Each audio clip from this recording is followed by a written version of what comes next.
ભગવાન શ્રી રામના જન્મોત્સવ રામનવમીની ઉજવણી નિમિત્તે સુરતમાં રાષ્ટ્રીય મહિલા પરિષદ દ્વારા પાલખી યાત્રાનું આયોજન કરવામાં આવ્યું।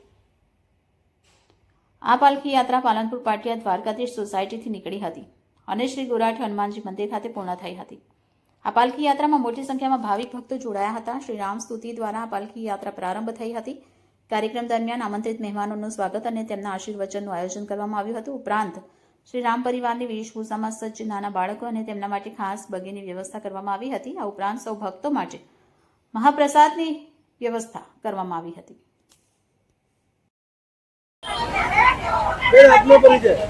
મારું નામ ડિમ્પલ પટેલ।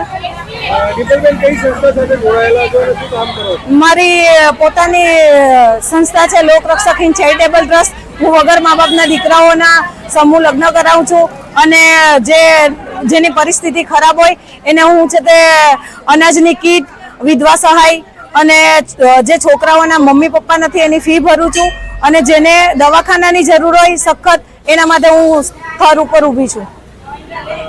આજે શું કાર્યક્રમ રાખવામાં આવ્યો રામ જન્મદિન? રામનવમીની યાત્રા શોભાયાત્રા કાઢી હતી અમે પાલનપુર પાટિયા ગણપતિ મંદિર પાસેથી અને ગોરાઠ મંદિર સુધી અમે લઈને આવ્યા છે। કેટલાક ભાવિ ભક્તો જોડાયેલા? અમારા ગોપી મહિલા મંદિર વાળા એ ત્યાં વરાછાથી અહીંયા સેવા માટે સ્પેશિયલ આવ્યા છે નિસ્વાર્થ ભાવે।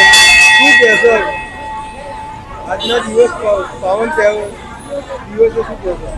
બસ રામ ભગવાનના જન્મ માટે અમે બધા સૌ ભેગા મળી અને પાલખી યાત્રા કાઢી અને બધાનો સાથ સહકાર અને સપોર્ટ સારો મળ્યો। એમાં અલકાબેનનો અમને સપોર્ટ સારો મળ્યો છે અને અલકાબેનને અમે ખૂબ ખૂબ ધન્યવાદ કરીએ છીએ।